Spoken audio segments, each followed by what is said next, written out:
पूजा घर में रखा लोटा पैसे को राख बना देता है। भूल कर भी ये गलती ना करें वरना पूरा घर हो जाता है बर्बाद। महाराज आप सभी ने भी अधिकांश लोगों के पूजा मंदिर में एक लोटा जल भरा हुआ जरूर देखा होगा। तो आखिर इसका क्या कारण होता है? क्या पूजा घर मंदिर में लोटा जल रखना चाहिए या नहीं? इसी के साथ जो लोग अपने पूजा मंदिर में एक लोटा जल भर कर रखते हैं तो महाराज ये लोटा किस धातु का होना चाहिए? पीतल, तांबा या कुछ? और कई लोग इस बारे में अनजाने में गलतियां कर देते हैं और बाद में उन्हें पछताना पड़ता है। तो महाराज आज हम आपको बताने वाले हैं कि आपको इन गलतियों से कैसे बचना है, क्योंकि इससे आपको नुकसान भी हो सकता है। तो महाराज आखिर इसे रखने का सही तरीका क्या होता है? इसी के साथ महाराज पूजा घर मंदिर में जो दीपक जलाया जाता है यह किस धातु का होना चाहिए? तांबे का, लोहे का, पीतल का, कांसे का, स्टील का या मिट्टी का? आखिर कौन सा दीपक रखना चाहिए? क्योंकि महाराज सही दीपक का चुनाव ना करने पर भी आपके घर में परेशानियां आ सकती हैं। इसी के साथ दीपक में कौन सी बाती का प्रयोग करना चाहिए? क्या कच्चा कलावा ठीक है या फिर रुई या सूती धागा सही रहेगा? अब महाराज कई लोग इन बातों को छोटी समझकर नजरअंदाज कर देते हैं जिससे कि उन्हें पितृदोष, शनि दोष, काल सर्प दोष या गरीबी जैसी समस्याओं का सामना करना पड़ता है। इसी के साथ महाराज कई लोग प्रश्न पूछते हैं कि गुरुजी मुख्य द्वार पर जल छिड़कने का सही समय और तरीका क्या है? क्या इसे स्नान के बाद छिड़कना चाहिए या बिना स्नान के भी किया जा सकता है? और क्या झाड़ू लगाने से पहले जल छिड़कना चाहिए या बाद में? एक और सवाल है जो अक्सर पूछा जाता है, वह है कि क्या रजस्वला धर्म यानी कि पीरियड्स के दौरान मुख्य द्वार पर जल छिड़क सकते हैं या दीपदान कर सकते हैं? और जब मुख्य द्वार पर जल चढ़ाएं तो इसे अंदर की तरफ से चढ़ाएं या बाहर की तरफ से? फ्लैट या किराए के घर में रहने वाले लोग भी पूछते हैं कि गुरुजी मुख्य द्वार पर दीपदान और जल छिड़कने का सही तरीका क्या है? तो महाराज आज का ये वीडियो इन्हीं सवालों पर है। तो सबसे पहले जान लेते हैं कि पूजा घर मंदिर में जलने वाला दीपक किस पदार्थ का होना चाहिए? लोहे का, तांबे का, पीतल का, कांसे का, स्टील का या मिट्टी का? आखिर घर में कौन सा दीपक रखना शुभ माना जाता है? अगर गलती से भी घर में गलत पदार्थ का दीपक रखा जाता है तो पूरा घर अस्त व्यस्त हो जाएगा, कंगाल हो जाएगा और बर्बाद हो जाएगा। देखिए स्टील के दीपक में पूजा करने से घर में शनि को नाराज किया जाता है और लोहे के दीपक से भी पूजा नहीं करनी चाहिए क्योंकि इससे घर में गरीबी आ जाती है। बाजार में लुभाने के लिए कांच के दीपक भी आ गए हैं, लेकिन बिल्कुल भी गलती से भी घर में कांच का दीपक ना लाएं, नहीं तो राहु केतु आपके घर में आ सकते हैं और घर बर्बाद हो सकता है। कांच का दीपक शनि और राहु को नाराज करता है और तांबे का, पीतल का और मिट्टी का दीपक धन की देवी लक्ष्मी को आकर्ष करता है। इसीलिए महाराज घर में कोई भी अन्य प्रकार का दीपक लाना सही नहीं माना जाता। पीतल और मिट्टी के दीपक को शुभ और मंगलकारी माना जाता है क्योंकि यह शनि और राहु केतु को प्रसन्न रखता है, साथ ही मंगल ग्रह का भी असर कम करता है। इसी के साथ कच्चा कलावा और रुई से जलने वाला दीपक सर्वोत्तम होता है। जो लोग सूती धागे से दीपक की बाती तैयार करते हैं उनके घर में समस्याएं और गरीबी आ सकती हैं। रुई और कच्चा कलावा का दीपक ही शुभ माना जाता है। अब महाराज जानते हैं कि पूजा घर मंदिर में घंटी क्यों बजाई जाती है? भगवान शंकर के मंदिर में घंटी बजाने का उद्देश्य क्या है? ताली क्यों बजाई जाती है? तो महाराज शास्त्रों के अनुसार जब भी आप मंदिर में या घर के पूजा मंदिर में घंटी बजाते हैं तो शिव महापुराण, लिंग पुराण और विष्णु पुराण में कहा गया है कि घंटी का नाद करते ही जितने तीर्थ हैं, साधक जो साधना कर रहे हैं, जप और तप हो रहे हैं, जितने दान किए जा रहे हैं, उन सभी का पुण्य फल उस समय आपके खाते में जमा हो जाता है। अब मंदिर में ताली बजाने का महत्व भी समझे। जब लोग भजन कर रहे होते हैं, साधना में होते हैं, अभिषेक कर रहे होते हैं या पूजा में व्यस्त होते हैं तो 3 बार ताली बजाने से उनका पूरा पुण्य हमारे खाते में आ जाता है, जिससे हमारा भाग्य उज्जवल हो जाता है। महाराज एक महत्वपूर्ण बात यह है कि घर में गरुड़ घंटी का नाद करना बेहद शुभ माना जाता है, मगर बच्चों को खेल के तौर पर घंटी नहीं दी जाती क्योंकि घंटी का नाद करते समय सभी का पुण्य हमारे खाते में आ जाता है। इसलिए घंटी का नाद केवल पूजा और भजन के समय ही करना चाहिए। इसे खेल खिलौने के रूप में ना ले। मंदिर में घंटी बजाने का तरीका भी महत्वपूर्ण है। ये हमेशा प्रेम और श्रद्धा से बजानी चाहिए, ना कि जोर जोर से। कई बार लोग मंदिर का पट बंद होने के बाद भी घंटी बजा देते हैं, जिससे पाप लगता है। तो महाराज, अगर भगवान मंदिर में विश्राम कर रहे हैं तो उस समय घंटी बजाना घोर पाप माना जाता है। मंदिर बंद होने पर घंटी को रस्सी से बांध दिया जाता है ताकि वह ना बजे। घंटी बजाने का सबसे शुभ समय सुबह 4 बजे से लेकर 11 बजे तक होता है, क्योंकि यह समय अत्यंत मंगलकारी होता है। इसके अलावा शाम 6 बजे से रात 11 बजे से पहले भी घंटी बजाई जा सकती है। रात 12 बजे के बाद मंदिर के पट बंद कर दिए जाते हैं और देवी देवता विश्राम करते हैं। इस समय घंटी बजाना पुण्य के बजाय पाप का कारण बन सकता है। अब महाराज, कई लोगों का प्रश्न रहता है कि गुरुजी, मंदिर में जल क्यों रखा जाता है? तो महाराज, इस जल को अमृत माना जाता है और यह देवी देवताओं के लिए विशेष महत्व रखता है, क्योंकि मंदिर में 1 लोटा जल रखना उतना ही आवश्यक है जितना कि आप रोजाना भोजन करते हैं।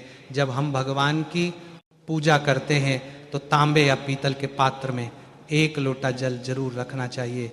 ये जल एक सागर की तरह होता है और हमारे जीवन के दुखों को समाप्त करने में मदद करता है।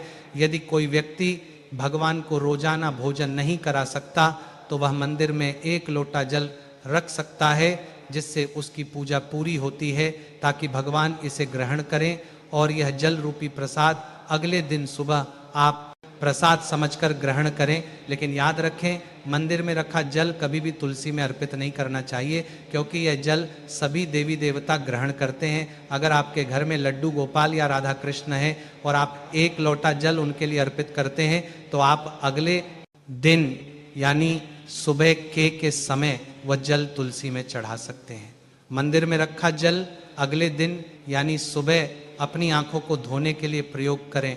इससे आंखों की रोशनी बढ़ती है और आंखों की बीमारियां दूर होती हैं। इसी के साथ महाराज, जो लोग मंदिर में 1 लोटा जल भरकर नहीं रखते, उनके घर में अकाल पड़ जाता है, घर की स्थिति खराब हो जाती है, परिवार में मुसीबतें आ जाती हैं और गरीबी का सामना करना पड़ता है। आप चाहे तो 1 लोटा जल में फूल आदि डालकर रख सकते हैं, जो बहुत शुभ माना जाता है। मंदिर में रखा जल का एक और उपयोग यह है कि इसे घर की रसोई में खाना बनाने में या पीने में भी प्रयोग कर सकते हैं। लेकिन यह जल तभी इस्तेमाल करें जब आपके घर में सात्विक भोजन बनता हो। अगर लहसुन या प्याज का इस्तेमाल होता है तो इस जल का प्रयोग खाना बनाने में न करें। इस जल को परिवार के सभी सदस्य थोड़ी थोड़ी मात्रा में पी सकते हैं और बचा हुआ जल आप घर के पौधों में डाल सकते हैं। ये जल व्यर्थ नहीं होता, इसके बहुत सारे उपयोग होते हैं। अगर हम सही तरीके से इसका प्रयोग करें तो ये हमारे जीवन की परेशानियों को सुलझा सकता है। मंत्रों से अभिमंत्रित जल बहुत शक्तिशाली होता है और हमारे घर के मंदिर में रखा जल देवताओं का आशीर्वाद होता है, क्योंकि महाराज वो हमेशा देवता के पास होता है। इस जल में सभी सकारात्मक शक्तियां समाहित होती हैं और अगर हम इसका सही प्रयोग करें तो ये हमारे जीवन में सकारात्मक परिवर्तन ला सकता है। यानी कि आप जल को पीने में, खाना बनाने में, घर में छिड़काव करने में इस्तेमाल करते हैं तो इससे हमारी समस्याओं का समाधान होता है। और अगर कोई भी कार्य नियमित तौर पर किया जाता है तो हमें उसका लाभ जरूर मिलता है। कभी कभी करेंगे तो उतना लाभ दिखाई नहीं देगा, लेकिन अगर आप नियम बना ले कि हर रोज उसी जल से घर में छिड़काव करना है, घर के हर व्यक्ति को थोड़ा थोड़ा पीने के लिए देना है, बचा हुआ जल पौधों में डालना है, दुकान पर छिड़कना है, व्यापारिक स्थल पर छिड़काव करना है, बच्चों की किताब और तिजोरी में छिड़काव करना है, तो आपको निश्चित ही चमत्कार देखने को मिलेगा। इसी तरह से जो रसोई में रखा हुआ जल होता है उसका छिड़काव आप अपने घर के मुख्य द्वार पर करें तो इसका लाभ बहुत जल्दी दिखाई देगा। लेकिन इसे अपने रूटीन में शामिल करना होगा और प्रतिदिन नियम से यह कार्य करना होगा, तभी आपको लाभ मिलेगा। महाराज, कई लोगों के सवाल होते हैं कि गुरुजी, मंदिर में रखा जल जब हम अगले दिन उठाते हैं तो उसमें कभी कभी कीड़े मकोड़े पड़ जाते हैं, तो क्या हम उसे ढक सकते हैं? हाँ, आप उसे पूजा के बाद किसी प्लेट या कटोरी से ढक सकते हैं। जब आप अगले दिन उस जल को उठाएंगे तो वह बिल्कुल शुद्ध और साफ सुथरा होगा। महाराज, आप इस जल का प्रयोग किसी भी कार्य में कर सकते हैं। जब भी आप घर के मुख्य द्वार पर जल छिड़काव करें तो भगवान गणेश के मंत्र ओम गण गणपते नमः जरूर बोले। अब महाराज, इसके अलावा कुछ लोग पूछते हैं कि मंदिर में जल रखना जरूरी है या नहीं, और रखा हुआ जल क्या करना चाहिए। तो शास्त्रों के अनुसार घर के मंदिर में 1 लोटा जल रखना बहुत जरूरी है। जल ऊर्जा को संचित करता है। जब आप पूजा करते हैं, मंत्र जपते हैं या भगवान से प्रार्थना करते हैं तो इन सभी की ऊर्जा उस जल में समाहित हो जाती है। यही कारण है कि मंदिर में जल रखना आवश्यक है। इसीलिए महाराज, सुबह की पूजा के दौरान 1 लोटा जल मंदिर में अवश्य रखें और दीपक जलाए। यह अग्नि और जल के संतुलन का प्रतीक है। पूजा के बाद इस जल का उपयोग शुभ कार्यों में करें, जैसे पौधों में डालना या घर में छिड़काव करना। यह सकारात्मक ऊर्जा को बढ़ाता है। सुबह की पूजा के समय हम मंदिर में जल रखते हैं। अगली सुबह जब आप पूजा करने जाते हैं तो सबसे पहले उस जल का उपयोग करें। आप पूरे घर में उस जल का छिड़काव कर सकते हैं। ये जल आपके घर को शुद्ध करता है, क्योंकि कि ये सकारात्मक ऊर्जा से भरा होता है। इससे कई बीमारियां भी दूर हो जाती हैं और घर में नकारात्मक ऊर्जा का प्रवेश नहीं होता है। महाराज, अगर आप नियमित रूप से इस जल का छिड़काव करते हैं तो आपके घर की समस्याएं धीरे धीरे खत्म होने लगती हैं। कभी कभी लोग ये शिकायत करते हैं कि दवाइयाँ असर नहीं करती। ऐसे में अगर दवाइयाँ के साथ साथ रोगी को इस जल को पिला दिया जाए तो दवाइयाँ जल्दी असर करने लगती हैं। इसी तरह अगर परिवार में कलह और झगड़े रहते हैं तो परिवार के सभी सदस्य इस जल को थोड़ा थोड़ा पी सकते हैं। इससे धीरे धीरे सकारात्मक विचारों का प्रवाह थोड़ा शुरू होता है और घर में शांति और समन्वय आता है। महाराज, अगर आपका कोई व्यापार है या दुकान है तो इस जल का थोड़ा सा छिड़काव वहाँ भी करें। ये आपके व्यापार को सफल बनाता है और किसी भी तरह की परेशानी से भी बचाता है, क्योंकि ये जल बेहद सकारात्मक ऊर्जा से भरा होता है। महाराज, अब ये भी जान लेते हैं कि मुख्य द्वार पर जल छिड़कने का सही समय और विधि क्या है। तो महाराज, अगर आप मुख्य द्वार पर जल चढ़ाते हैं तो आपको यह ध्यान रखना है कि जल को रात में सोने से पहले एक पात्र में भरकर रखना चाहिए। आप कोई भी पात्र ले सकते हैं, जैसे तांबे, पीतल, स्टील या चांदी का। यदि गंगा जल उपलब्ध हो तो उसे थोड़ी मात्रा में डालें और फिर शुद्ध जल से पात्र भर दें। अगर गंगा जल नहीं है तो केवल शुद्ध जल भी पर्याप्त है। अब महाराज, इस जल से भरे पात्र को आप अपने घर की रसोई में रख दीजिए और सुबह उठकर इस जल का छिड़काव आप अपने घर के मुख्य द्वार पर करें। मुख्य द्वार पर सुबह सबसे पहले छिड़काव किया गया जल घर की सभी समस्याओं को दूर करता है। यदि आप नकारात्मक ऊर्जा, मानसिक परेशानी, आर्थिक तंगी या वास्तु दोष से परेशान हैं तो ये उपाय परेशान आपकी मदद करेगा। रसोई में रखा जल मुख्य द्वार पर छिड़कने से आपके घर की परेशानियां समाप्त हो सकती हैं। यह उपाय न केवल वास्तु दोष और पितृ दोष को समाप्त करता है, बल्कि तंत्र मंत्र या बुरी नजर के प्रभाव को भी खत्म करने में सहायक है। इस उपाय को नियमित करने से घर में सुख समृद्धि बनी रहती है और बीमारियों से भी मुक्ति मिलती है। आपको यह जल सूर्योदय से पहले मुख्य द्वार पर छिड़कना चाहिए। अगर सूर्योदय के बाद आप मुख्य द्वार को अन्य जल से धोना चाहे तो ये कोई समस्या नहीं है भक्तों, लेकिन ये विशेष जल सूर्योदय से पहले ही छिड़क दिया जाना चाहिए। अब महाराज, कई लोग पूछते हैं कि क्या ये जल छिड़कने से पहले स्नान करना जरूरी है या बिना स्नान किए भी इसे किया जा सकता है।